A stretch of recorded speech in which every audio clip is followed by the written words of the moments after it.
right. Welcome to Getaway Day, episode 2. I'm Gautam Rao with Mason Lott. On this episode, we'll be talking about the opening weekend around baseball, the stat of the week, and a couple of undervalued players for a sort of unusual reason. And then we'll finish off with a top 5 best nicknames for baseball players. So, how are you doing today, Mason? And how was your weekend? Oh, my weekend was fantastic. So, obviously it's opening weekend, so that's just great in and of itself. But I did actually get down to Atlanta this week. Went down with my parents and drove some Porsches around a small racetrack there. Got to learn to drive some really fast cars. So that was a great time. And then after that, we're just watching baseball in the hotel. Got back home. I think at one point I had 9 different games up on the screens at one time. Turns out that's too many for my brain to follow. I can peak at about 4. Oh well, lesson learned. We'll have to prioritize next time. Now, how was yours? Not too bad. Got a lot of baseball in for sure. And yeah, So I all right. guess So, that brings us to kind of a good spot here. Watching that much baseball, which let's see, there were what some 4 game series, mostly 3 game series. So really, we're sitting somewhere around 50 games have already happened for the season, right? something like that, yeah. So what happened this weekend that caught your eye? Anything specific stand out? Definitely hearing the actual fans in the stands that that added a lot for me. I didn't really think that would be something that would stand out to me, but it really makes a big difference, especially in the key moments of games. You can really feel the energy from the crowd, and you can definitely understand how that can help the players a lot in those big moments of games. Um, Yeah, I've definitely I didn't realize how much I missed Yachty getting booed every time he comes to the plate in a visiting stadium. yeah, Um, but and I and think speaking of boo birds, the uh, weird thing you was take that back. since it wasn't. Wait, are you saying boo birds is in the people that boo, or are you calling the Cardinals the boo birds? Oh yeah, I'm just talking. I'm just talking about the boo birds at Wrigley Field this weekend. Oh, my bad. I was offended for no reason. Keep going. So typically Wrigley Field is full capacity, 40,000 plus, cheering, jeering, whatever it may be. But with the limited capacity, 25% at Wrigley Field, you can hear the boo birds in full force, all the words they say. So, um, Cubs are playing the Pirates this weekend. Uh, Pirates light hitting backup catcher, or I guess he's the starting catcher. Jacob Stallings is up to the plate, and you can hear Cubs fans yelling, "It's Jacob Stallings! Ring him up! It's not Albert Pujols! What is wrong with you?" Every word of it, and I just got a real kick out of that. So I definitely believe it happened. The part of your story that I think is a lie is you said that you saw it on TV. I think the reason you know the quote exactly is because you were the person that said it. No comment there. It seems like a very you thing to do. No, that's awesome. I didn't. So, like, you can definitely hear some more stuff than usual, but I hadn't heard anything that interesting yet. Um, yeah, basically, the biggest thing is that in Cincinnati right now, uh, let's see, they're at 20% capacity. I think Great American Ballpark holds, what, 42,000 or Something like 40,000, that, yeah. somewhere around there. So there's like Yeah. 8,000 people in the stadium, and the boos when Yachty come up are insanely loud. It sounds like it's a full stadium. And then Yachty got a double, and apparently the 8,000 was split right down the middle because just the boos and the cheers combined for just 8,000 people came through really clear, and you could figure out like which people were booing and which people were cheering, and it was kind of funny. Yeah. But, yeah. Speaking of, while we're on the topic here, the Cardinals had some interesting stuff go on this weekend. The We'll get to the big one here in a minute, but kind of the takeaways that I had from this opening series here for the Cardinals is one, the pitching is E. At best, it's E. Uh, I think Wayno got rocked. Flaherty didn't pitch that well. Carlos pitched pretty well for a while, and then he ended up getting kind of rocked there at the end. Um, but I was pretty impressed with him. I'm usually a Carlos Martinez hater at this point, so. But on the high side, Nolan Arenado looks fantastic in baby blue. Just gonna throw that one out there. I would say it's almost as good as him wearing the purple out in Colorado. It just looks right, if you know what I mean. Definitely doesn't look right to me. Well, yeah, but you're dumb, so.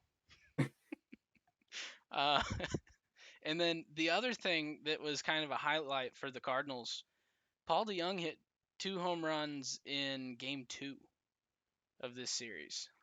2 solo shots, still lost the game. Nolan got his first home run of his Cardinals career on Saturday as well. But Paul DeJong hitting 2 home runs in that game made it so he is now hit a home run in the opening series of 5 consecutive seasons, which is pretty much a George Springer stat.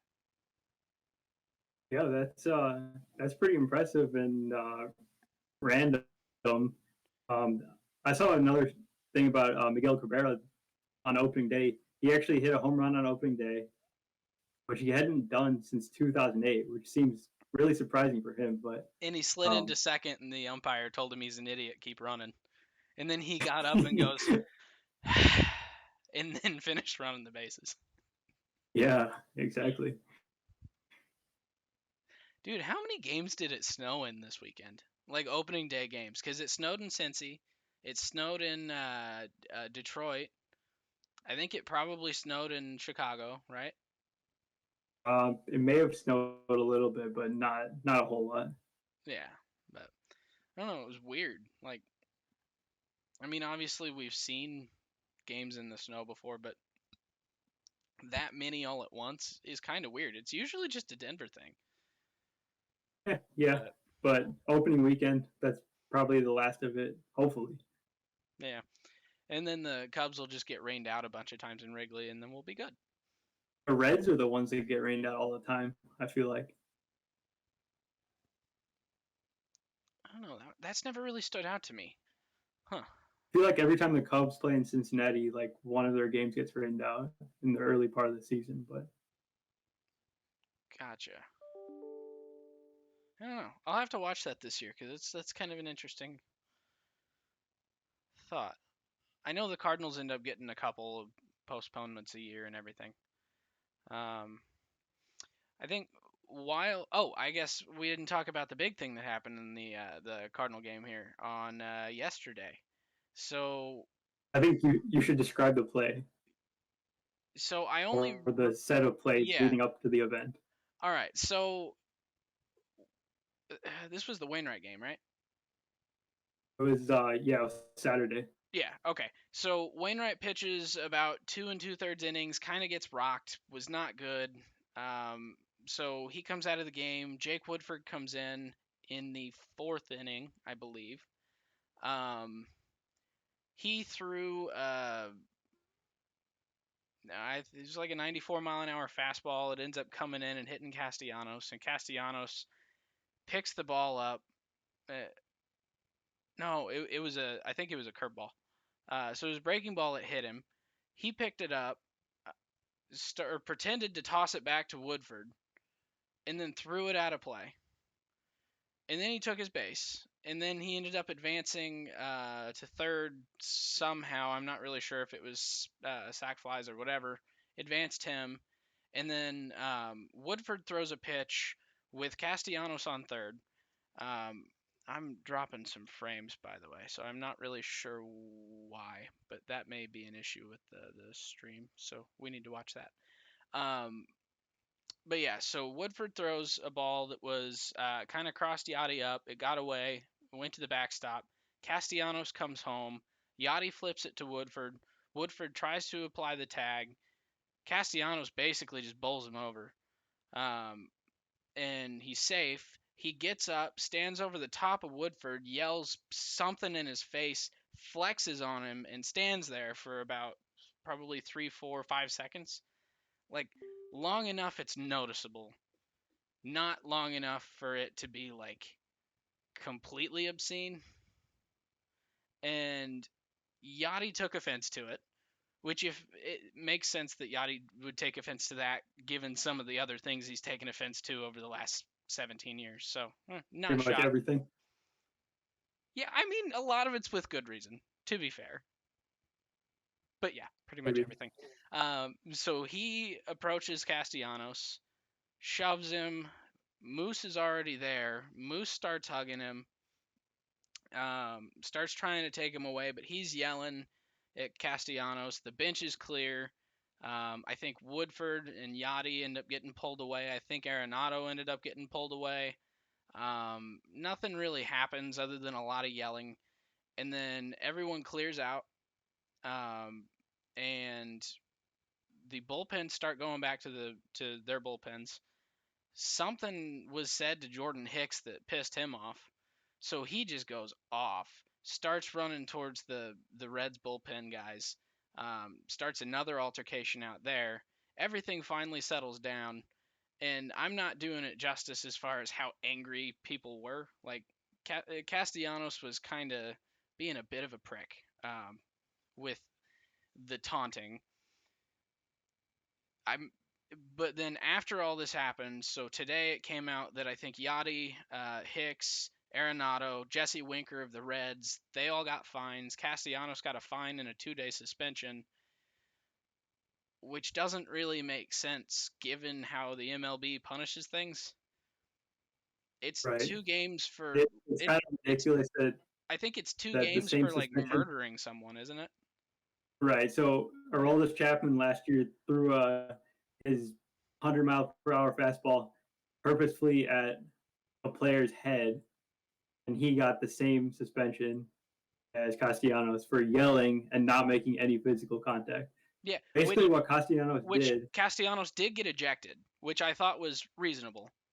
Right. He got ejected, and Yeah. there's no question that him flexing was What over the started top. it? Like Yeah. that's without question. But he didn't make any contact with anyone. That's essentially what happens in the NBA. Like every single night, multiple times a night, people are flexing on top of other people, and nothing happens. I feel like that's sort of part of the reason why basketball is a little bit more popular among younger So people. I guess the thing that I would post is a counter argument here is he hit a home run the night before. He celebrated big there, no problem. He got animated when he got hit, no problem there. Him kind of screwing with Woodford with here, you want this ball back? No, screw you, throwing it away. I get that, but I think like you bowled the guy over and then you stand over the top of him and taunt, and it just seemed excessive given the fact that he had already kind of celebrated and taunted the stuff that got him here, and then he didn't really have to do anything on that play to score. He just had to run. He slid into the base. The ball got away from Yachty. The ball didn't get back in time. He didn't do shit. And then he stands up and flexes, and it's like it was a bit much. You celebrated your 3 other times. You can kind of chill here. You could be happy, but don't just like lean down into the dude's face on that. I don't know. I'm not a very animated in your face person either, so that's probably part of why I'm not as fun with it. I love bat flips. not as big a fan of getting in people's face.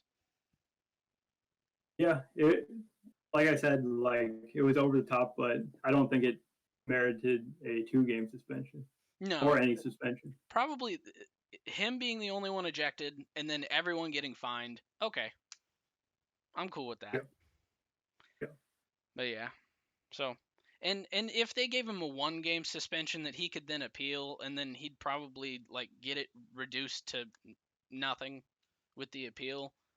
Okay, I guess whatever. It's gonna probably go away. But 2 games when 2 games is also like your first domestic violence fault is stupid. Like, yep. not everything is a 2-game suspension. Some things are worse and they're not given that. Other things aren't that and they are given that. And it's dumb. But anyway, happy stuff. Let's switch up teams. There's a bit of a thing that I think you've been wanting to talk about with the Cubbies there. Yeah. I'm So, gonna let you introduce this because I think your anger will speak for itself. all right. So, um, I guess we'll start off talking about the player. So, Anthony Rizzo, he's the longest tenured member of the Cubs. He's been with the team since 2012. Um, lasted throughout the rebuild, through the championship run, and he's still here now. Um, he has been one of the most consistent players, uh, probably in the league for most of that time. I think from 2015 through 2018, he hit 31 or 32 home runs each of those 4 seasons. So, like, this guy's like the model of consistency. He plays minimum 140 games per year. He's out there almost every night. Um, and he's really just the face of the Cubs franchise, and that's pretty obvious.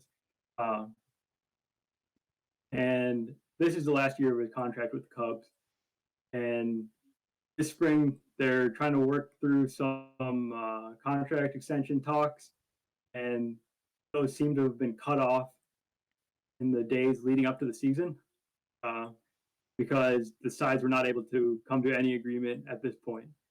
That's not to say that the deal won't ever happen, but uh, I think the day before the season there was a piece of reporting that came out with the details of the trade or of the extension proposal from the Cubs, and that proposal was 70 million for 5 years. Um, and that seems like a lot of money, but when you compare him to a player that's similar and was of a similar age when he got this extension, Paul Goldschmidt of the Cardinals got 5 years and 130 million. I mean, I'm totally on board with making the argument that Goldschmidt is a better player than Rizzo, but there's no way he should be making just over half of what Goldschmidt made is going to be making over the length of his contract. So beyond the playing on the field, Rizzo is a team leader, and he's a guy that's done a whole lot in the Chicago community, donating tons of money and time for the Children's Hospital in the Lurie Children's Hospital, and he's just an upstanding member of the Cubs, and he really represents the team really well. And the thing I'd say is all the goodwill that the Ricketts have built up since they won the championship, of which a big part of that goes to Rizzo being one of the key players of that team. All that goodwill will be 100% gone if they can't come to an extension with Anthony Rizzo. He's obviously on the wrong side of 30, but with his skill set as a contact oriented guy, that he doesn't strike out a ton, so his skill set should really age pretty well. And it's not like he's asking for 200 million or like 10 years. He just wants to be paid the market value for his position and the caliber of player he is. And it'd be really disappointing to see him in any other uniform. Yeah, is a very vocal anti-Cub person. Uh, he's like the one guy that I would make the argument that the Cubs should retire his number whether he makes the Hall of Fame or not. Like that's kind of what Anthony Rizzo is. So the fact that they're not negotiating in good faith with him is kind of stupid. The Ricketts are stupid. I hate them. I always have. They're only slightly better than Stan Kroenke, if that gives you any indication as to my feelings of them. Um, but it's ridiculous, and he's not the only guy that's really kind of getting screwed as far as extension talks. I mean, he's kind of the one getting screwed the most by about 50 million, Probably, yeah. I somewhere mean, around there. just give him 110 million in 5 years. He'll take that. I think. Probably, but no, but then I kind of think Lindor kind of got screwed. I mean, he negotiated and got a number he was comfortable with, but Lindor ended up getting what, 10-year, 340 mil? Yeah, 341 million. Yeah, and I think was that the offer that was the one that Cohen had been tweeting about and saying we hope he accepts it. He's a phenomenal player, blah So blah I blah. And then think he had replied with 12-year, 385. 385. The initial offer from Cohen was 10 years, 325. So he ended up getting an extra 16 million. Okay. Staying at the 10 years, but got an extra 16 million to bring the AAV up just a little bit, Yeah. basically. Which was a record-breaking average for a shortstop. That's Okay, pretty cool, so and he it's going to he be a still is pretty setting the big. market then. It's going to be a pretty big deal for the other shortstops Yeah, after this season, Correa, like Story, Correa, Baez. Eager. Yep. Yeah, Seager. That's a good one. Which none of them really have even started talks with their respective teams. Javi may Yeah. have. I don't know. Javi's kind of the other guy that the Cubs really should probably sign back. Um, Yeah. it I think doesn't. they're in talks with him, but it hasn't gotten done yet, and that's a Well, little bit concerning. in the Rizzo contract offer, it would concern me about the Baez offer Exactly. because Yeah. do the Cubs just think their window is closing, and so now they're afraid to give out these big contracts to guys who are phenomenal players, but they think the window is closing and don't want to pay to keep it open, I guess. I don't Yeah. know. Like It's hard to watch as a fan, but it's easy to what can watch we as a do? non-fan. Yeah, that's true. No, it pisses me off though, cuz like so many of those guys are good or are really good. Like hell, people forget how good KB is. I mean, KB he's hurt a lot, so people kind of think that of him, but when he's healthy, he's incredibly productive. He deserves a pretty fairly sizable contract, and he'll get it, and it's not going to be with the Yep. Cubs. Rizzo doesn't Correct. look like Yeah. he's going to be with the Cubs at this point, which is kind of Yeah. sad. But he was there when they sucked. He planned on being there when they sucked again, and it doesn't look Even like. personally, even if they go through a rebuild, I think he would still be a guy you'd want to have around for the rebuild. Yeah, I think so too, and I would see how maybe he wouldn't want to be involved with another rebuild. I could Yeah. get that, but the team should want that. And he's And really but that's the other it's thing. not Like like you're paying I Goldschmidt, you're not paying Freddie Freeman, you're not paying these. yeah, the Cubs like have a basically a clean books. Like starting in 2022, they don't have a whole lot of salary commitments beyond like Jason Hayward for a couple more years, but that's it basically. Huh. Yeah, they're dumb. I don't get it. Who's is it Jed? That's the Yeah. GM? Jed Hoyer, the Yeah. new president. Yeah, he needs to he either needs to get it figured out, or if he's got it figured out and Tom is telling him no, he needs to stick up to Tom because that's ridiculous. Right? Did I lose you? Oh, there you That was my bad. Yeah. are. All right. So that being said, I kind of touched on some of the other contracts.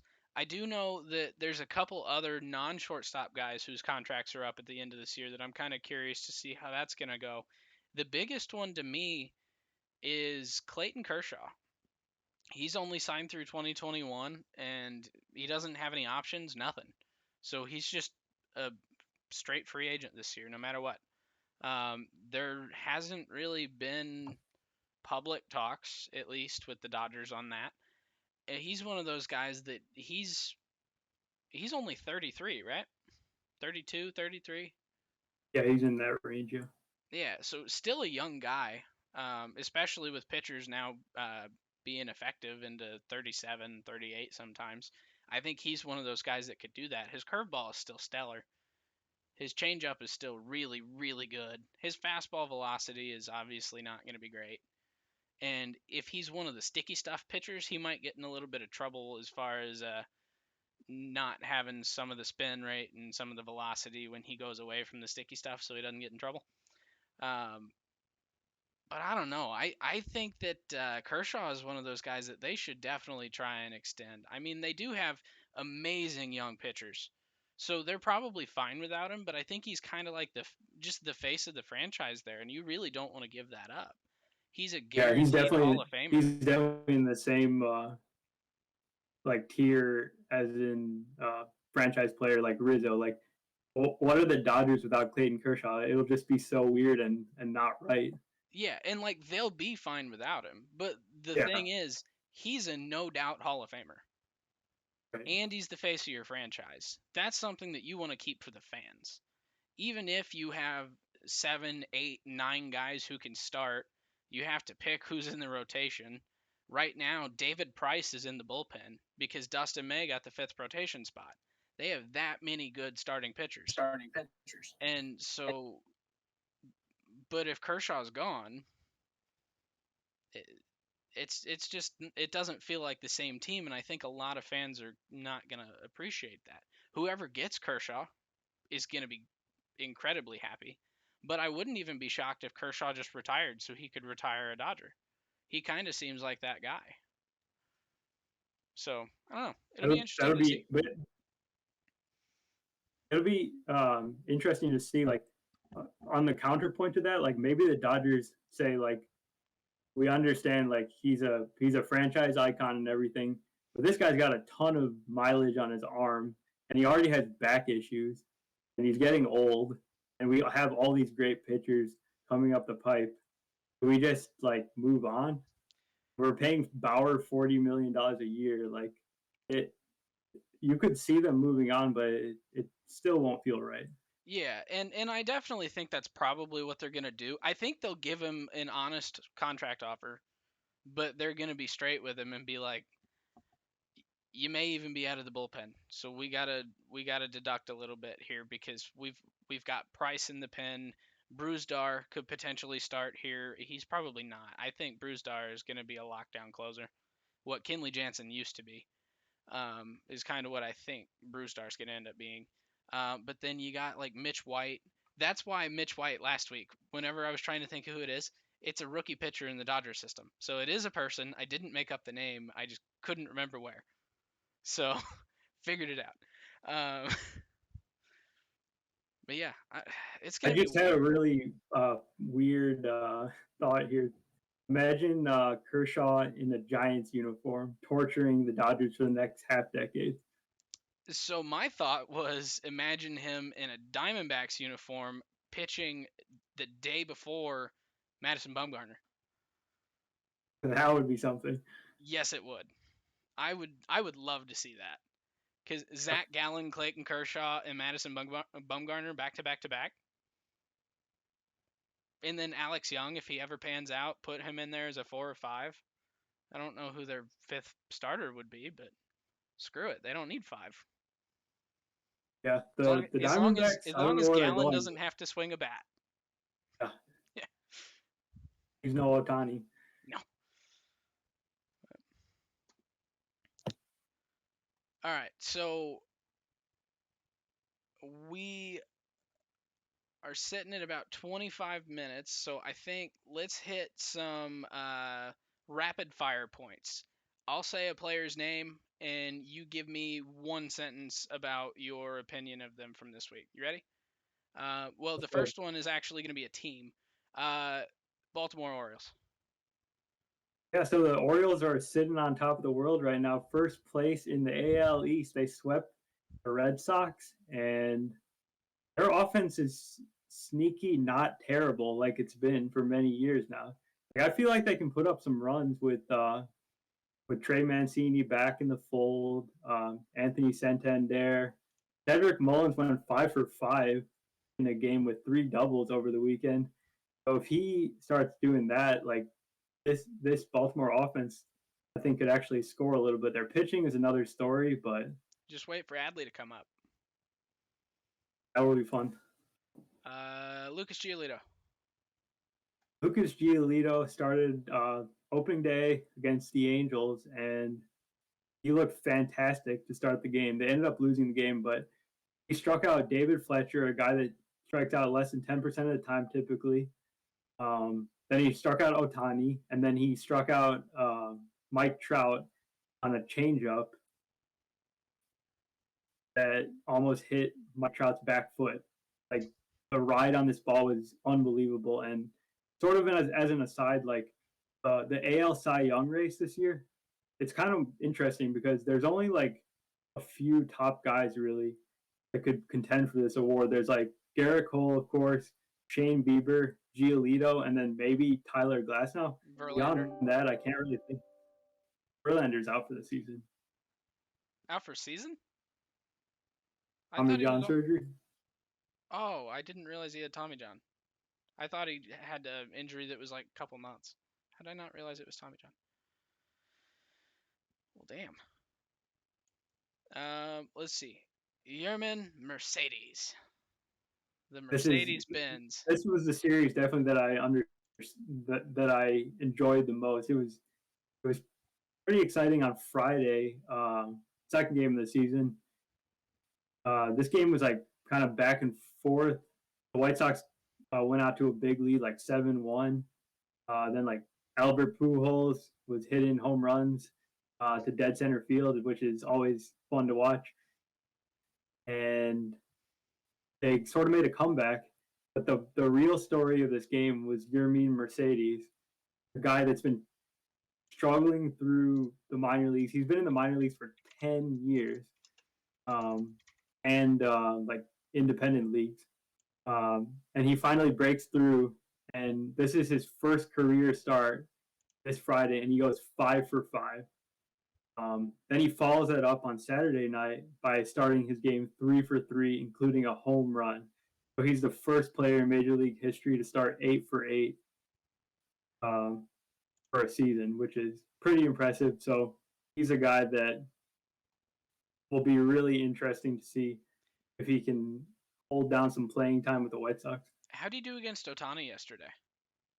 Otani struck him out, the first guy to ever do that. So Otani's a legend. It was funny. I was watching an MLB The Show streamer yesterday that's a big White Sox fan, and she was hyping up Yerman Mercedes, and and I just replied to her and said, "Yeah, but he gets Otani tonight. I wouldn't be surprised if he never gets another hit." But, so it just makes me laugh. All right, Jazz Chisholm is electric. Just absolutely, he's fun to watch. Dude can field a lot better than I thought he'd be able to. He's fast, stealing bases just like it's his job, just messing with the pitchers, just on. He'll take big leads, back off, go back in, and just like basically taunt the pitchers. They'll try and pick him off, and then as soon as they go to the plate, then he takes off. I think he's going to be fun to watch. Yeah, definitely. Like when I see Jazz, like with the blue hair and everything, to match Lindor, like Yeah. I see a superstar type player. He's got the personality for it, and he has the skills to back it up as well. Like I think in the game, I don't remember which day, but he took a walk, then he stole second, then he stole third, and he just had his entire bench just fired up. They were like cheering and laughing, and he's like smiling, like his huge smile, and then he takes home and just slides in head first like that, and it's just fun to watch. And he's got a lot of power too, and seems like he can really play. Yeah. I liked watching him a lot, and he's not in the lineup tonight against St. Louis, which is just stupid. But Donnie Baseball is a dunce, I think. Not having Jazz in at second, putting in John Birdie. Yeah, he's fast, but what else has he got going for him? Jazz is fast. He can do a whole bunch of stuff. But whatever. Um, I think my early pick for pitcher of the year is in. So I think it was yesterday's game. New York, no, not New York Mets. Former Mets. The Blue Jays? What? What team is he on now? I don't even The remember. Phillies? Oh yeah, the Phillies. There we go. Yeah, I'm not smart. Oh well. Yeah, Zach Wheeler for the Phillies yesterday though, or 2 days ago, something like that. I think. So I had his pitching line up. He went 7 innings. With what is it? 10 Ks. Only gave up one hit. But then the big thing is, so the Mets pitchers, when it was Steven Matz, Zach Wheeler, Noah Syndergaard, Jake DeGrom, they would all take batting practice and have competitions amongst themselves to see who would be the best hitter. So anyone out of that Mets rotation has a chance at hitting the ball at least better than any other pitcher. Um, Definitely a team that just was made of pitchers who rake. Wheeler comes out, and his first start of the season, RBI single, and then his next at bat, an RBI double. And then he struck out in his third at bat, but just he only has 17 career RBIs. Two of them are in that game, 2-hit game, and he dominated on the bump. I think he's my early favorite for pitcher of the year, hands down. Yeah, something I noticed about Wheeler actually about on the pitching side. So in 2017, his fastball velocity was 94.8. Then the next year was 95.8. Next year was 96.8. 2020 it was 96.9, and then in that start over the weekend it was 97.7. So with that extra tick, maybe this is the year he like has his true full breakout. I hope he pans out because that, or I hope he can break out because that would be a really fun 1-2 with Nola and Wheeler. Yeah, and then the other guy, Eflin, who pitched the third game, um, he shut down the Braves too. He gave up one run over 7 innings with 7+ strikeouts. I know that for sure. But if the Phillies can get their pitching in order, they're going to put up plenty of runs. So it's going to be a fun team if they can get their pitching in order. Do you think he and Lance Lynn are feuding? Ooh, His name is literally Eflin. oh, Eflin. Yeah.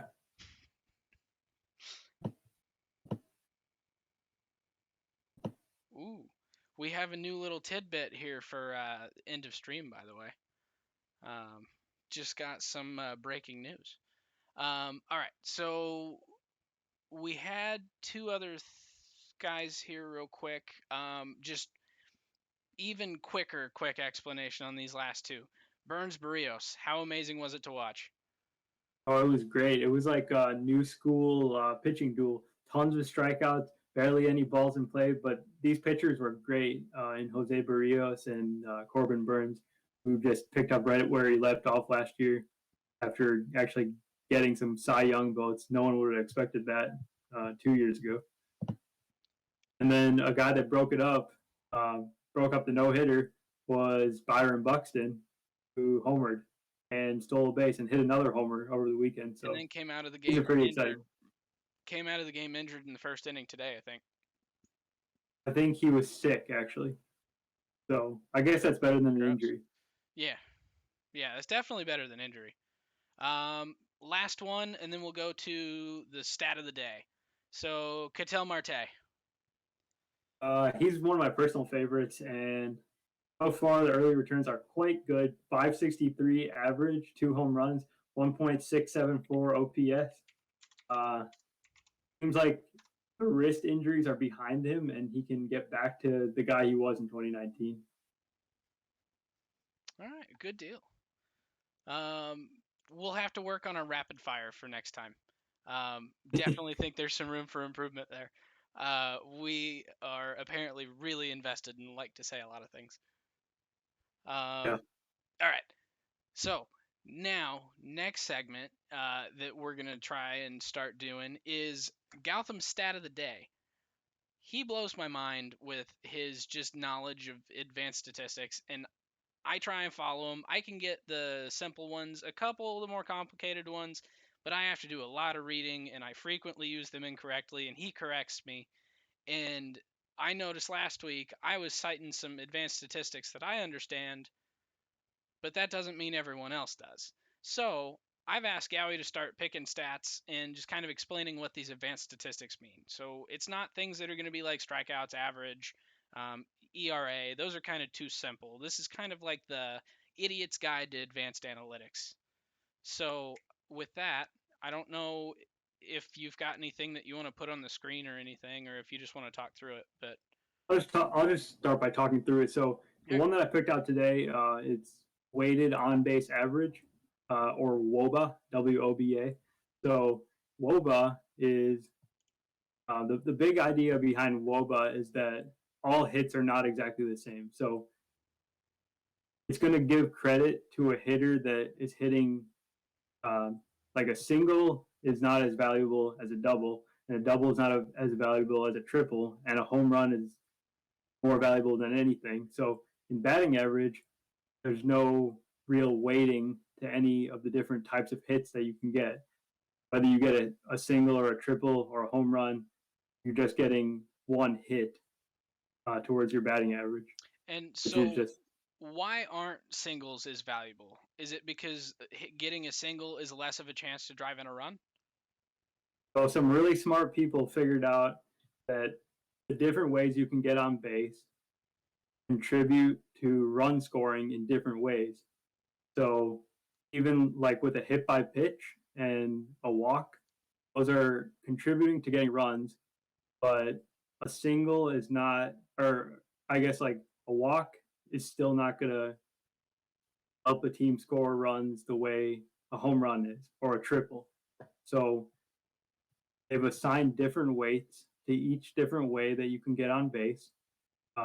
So once again, those different ways that you can get on base are walk, a hit by pitch, single, double, triple, and home run. And then it divides by essentially your plate appearance. Yes. Drop third strike, reach in first? No. Okay. I don't believe that's part of the WOBA Well, calculation. I had to ask because it happened twice in the last 2 days. True. Yeah, it So, does happen, but I don't think they count that for this. Um, and then it's divided by essentially the plate appearances, by taking out like sacrifice flies and unintentional or intentional walks.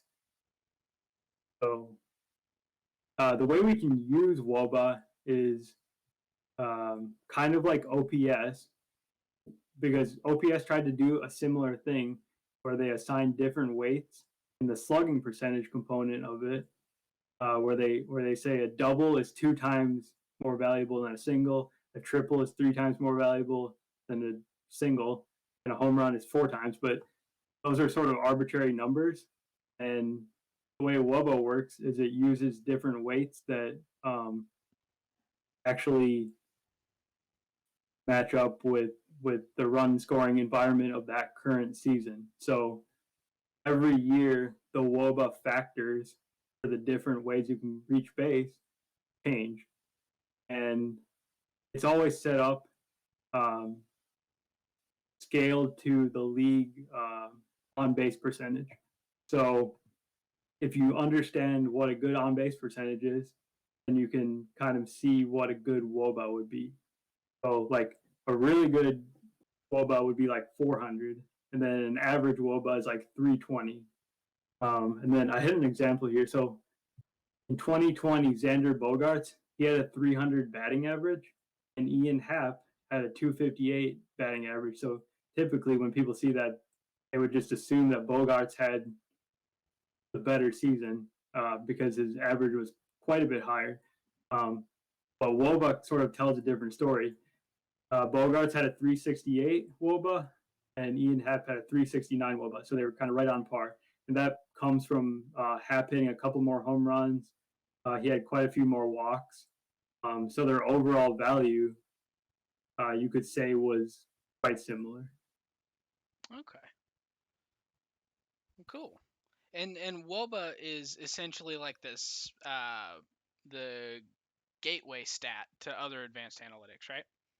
Yeah, a lot of them are based on these this weighted calculation of WOBA, and we'll probably talk about that in future episodes, like WRC plus, which is a commonly used sort of all-encompassing offensive statistic.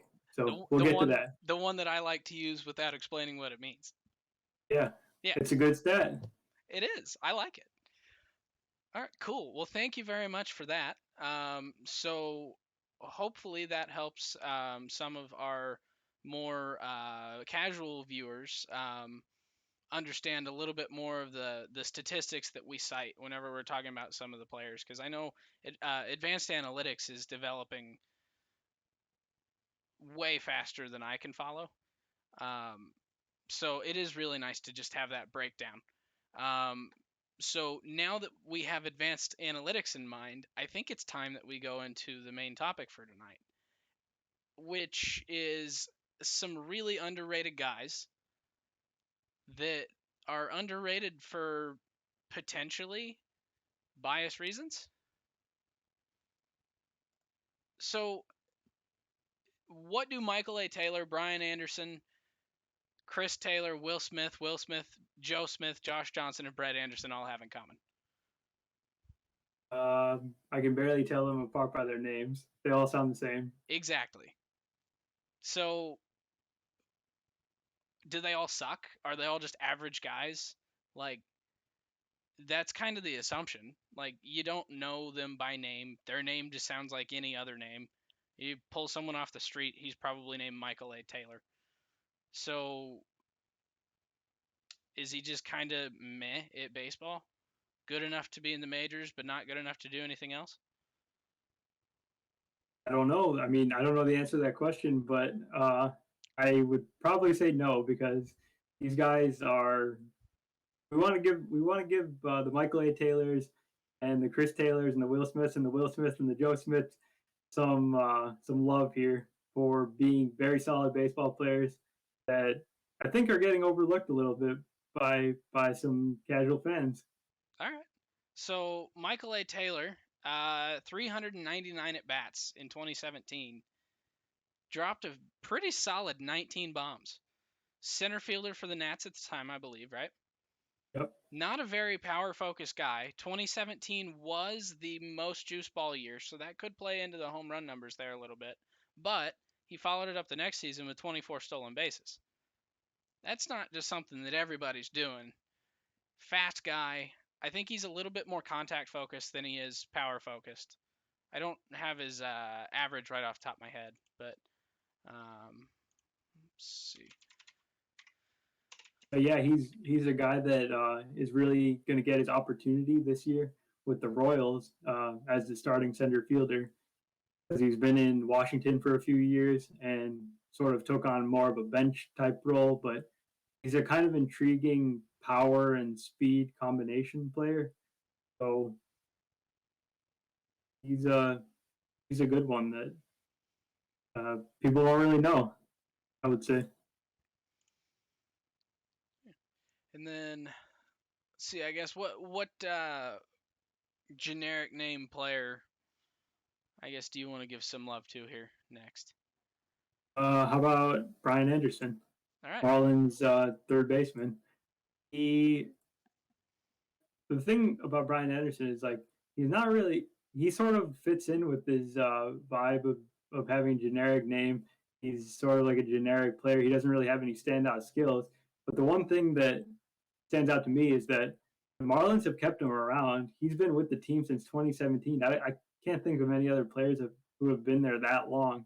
So they clearly value him, and he's a guy that plays third base. He can play the outfield, and he doesn't really do anything wrong.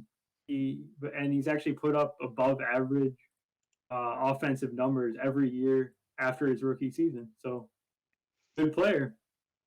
I didn't even realize it. Yeah, Brian Anderson is one of those guys that like he's been the guy for the Marlins that whenever they would have to give the Marlins love, he's the guy that they would choose for years. And it just kind of seemed like, well, he's the best on a crappy team. No, he's actually a pretty solid player. Yeah. So it kind of shocked me. So my next guy is a guy named John Johnson. This guy, in 4 years, he's got 8 interceptions, 115 yards on receptions, Hold up, 8 hold up, tackles. hold up, hold up. Did I get my dates mixed? I thought I was here for the baseball podcast. Yeah, might be. But can I give him love anyway? Because he's really underrated. Sure, go for it. All right, 8 tackles for loss is a strong safety. 8 tackles for loss is a safety. Pretty good. Not exactly an easy thing to do. Dude just got paid by the Cleveland Browns. All right, back to baseball though. I love John Johnson. He was on my LA Rams. John Johnson the third. His dad and his granddad, not that great in the NFL. All right, but back to baseball. Chris Taylor, the Dodgers, the guy that I think most epitomizes what I hate about the Dodgers. Just taking a random dude. He had no power whatsoever with Seattle. He shows up, they completely revamp his swing and turn him into a guy that hits double-digit home runs, double-digit steals every year. And he doesn't have a position. Yeah. He plays literally 6 positions, maybe even 7. He might have played shortstop. I'm not even sure on that. I think he does. Like if like Seager's out, they say, Chris, you're playing shortstop today. Yeah, so Rookie needs the night off. You're playing right field today. He's in the lineup every day. He legit plays 7 positions. He's probably pitched in an inning when they were getting blown out or blowing someone out just because he wanted to. And I bet you he's the emergency catcher. I would put some money on that. Yeah, he's really good, and I hate him for it. Speaking of Dodgers that I epitomize what I hate about the Dodgers, another generic name guy, Will Smith. I think he's probably one of the best up-and-coming young catchers in the league. Definitely a hitter or a hitting first catcher. I think he's got a lot of work to go on blocking and pitch framing and pitch calling. But that team survives with him being not ideal behind the plate. He's kind of like was it Mike Piazza that was like not very great behind the dish, like relative to other Hall of Famers, but he was just a god on. Oh yeah, Mike Piazza was like so good compared to like any just a god in the box. But I have a kind of little bit of a hot take on Will Smith. Like I think this year he can be the best offensive catcher in baseball.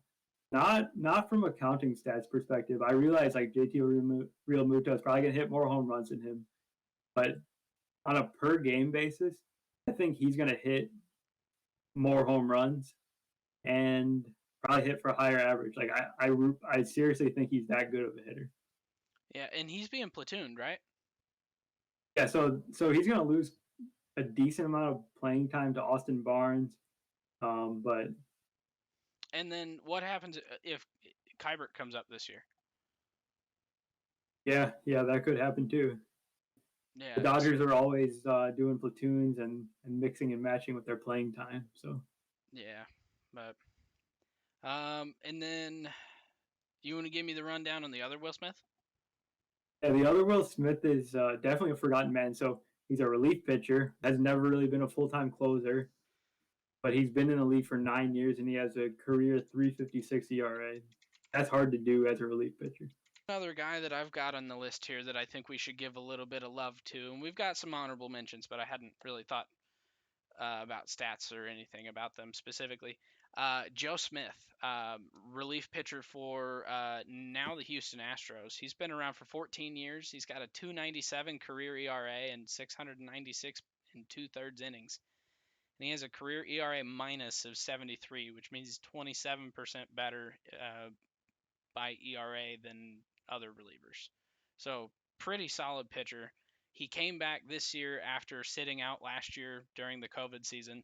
So he's already pitched 2 games, 1 1/3 innings this year. So we'll see how Joe Smith does this year. So I guess you got any other last minute honorable mentions? I thought while we were doing this of Brian Reynolds. Brian Reynolds, that's a good one. Yeah. And then we got Brett Anderson and Josh Johnson, who I personally don't know who Josh Johnson is. So I guess that's a guy that I need to learn about and give some love to then. All right. Well, in the interest of my internet dying again, I think let's go ahead and move to the final segment of the night. What do you think? Let's do it. All right. So last week we did the top 5 mascots and the worst mascot in Major League Baseball. And this week I didn't want to do like number 6 through 10. That seemed dumb. Like a lot of the mascots are the same. So trying to think of something interesting that people don't always do top 5s in.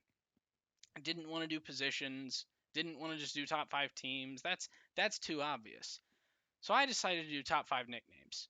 And there are so many different types of nicknames. There's nicknames where it's just a play on someone's name, nicknames that are just so that would be like Yachty instead of Yachty just shortened it.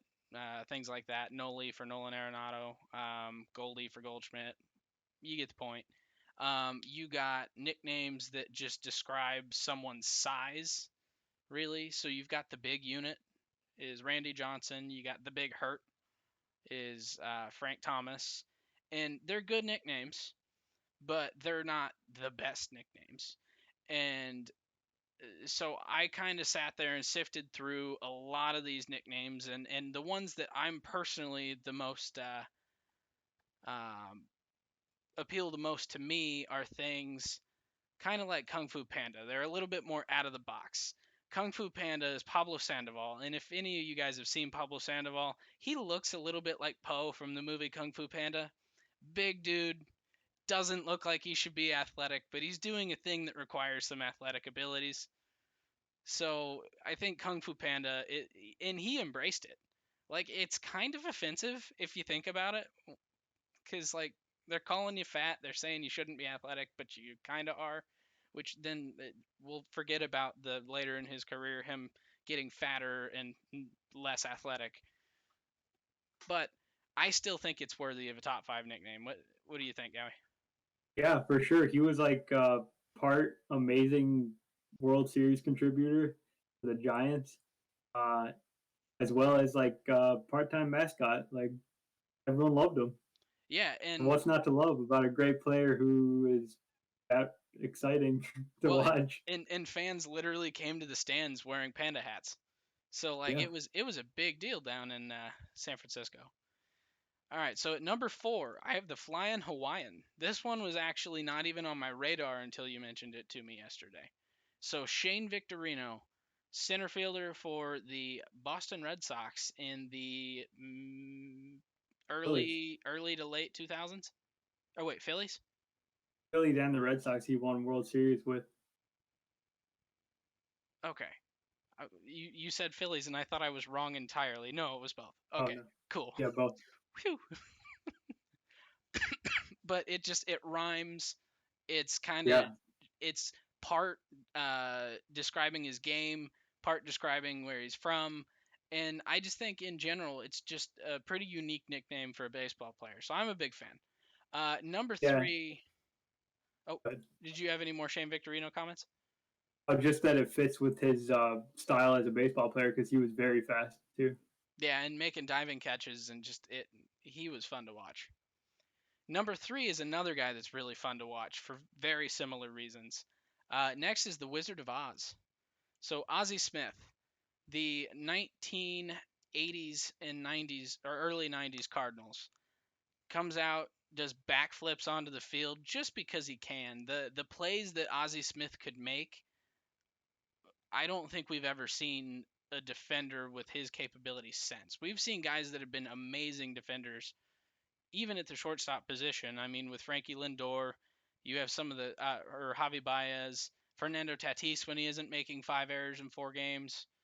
Um, but I don't think any of them stack up quite to the level of Ozzie Smith The only one defensively. is the only one is Andrelton Simmons. It would be really interesting to see if we had the defensive metrics that we have now to see how Smith and Andrelton stack up to each other.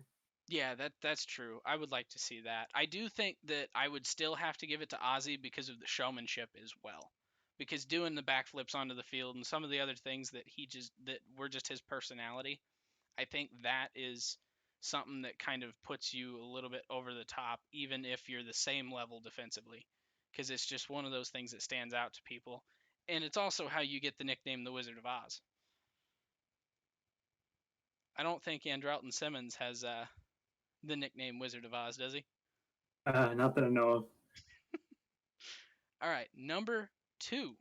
Oh, maybe if I could click the button. The Sandman. I mean, what better nickname for the guy that ends your day 162 nights a year? He literally puts you to sleep because when he comes in and closes a game, Mariano Rivera ensures that you're going to bed soon. So the Sandman just seems like the perfect nickname.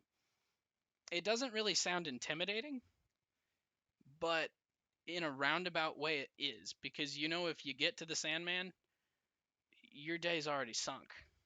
Yeah, it's over. It Yeah, was always over when he came in, and it was such a um, iconic sort of sound that he would enter to, and everyone knew that the game's over. You didn't yeah. even need to watch. I mean, he literally entered to Enter Sandman by Metallica, right? Yeah. Yeah. But, all right, and then number 1. And then actually before I do number 1, I would like to give a little bit of breaking news here that I received by text. The All-Star game has been moved officially to Denver, and the Colorado Rockies will be hosting the All-Star game this year. Cool. So that is our breaking news for the day. I'll go ahead and cite my sources here, Matthew Morsher. Um, so shout out Matthew, thank you very much. So to end the pod today, the number 1 nickname.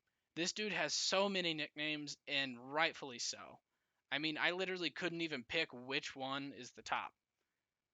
I mean, people know him by a nickname. This guy, like, if I told you the dude's name, you would second guess who I'm talking about. And I think at this point I'm making it very blatantly clear that I'm talking about George Herman Ruth, the Babe, the Great Bambino, the Sultan of SWAT. What else am I missing? There's more. The Um, fact that he has so many nicknames that everyone knows just seals the deal that this is the best nicknamed baseball player of all time. yeah, and just and like I said, like people know him by a nickname that was an insult to him when it was originally given to him because he was the babe on the team, uh, like a baby out in the woods, baby animal out in the woods. That's why they called him Babe. And then it stuck for his career, and then it became a feared and respected name instead of the insult that it originated as. The Bambino, the Sultan of SWAT. I mean, he literally cursed a team. They traded him, and then the curse of the Bambino happened. Like, yeah. So George Herman Ruth, owner of the best nicknames in all of baseball history. You heard it here. It's official. So that being said, I clearly need to go reboot my internet router. Maybe 3 times, 4 times. Call Comcast. I need to hardwire a cable up here so this doesn't happen again.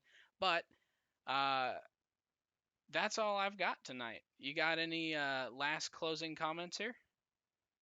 Nope, that's going to wrap things up. Thanks for listening, everyone, and leave us a comment, and we'll be on YouTube soon too. Yep. So we'll hopefully have this up tomorrow. So if you missed anything with my internet issues, come check it out on the YouTube channel tomorrow. So thank you guys very much and have a great rest of your night.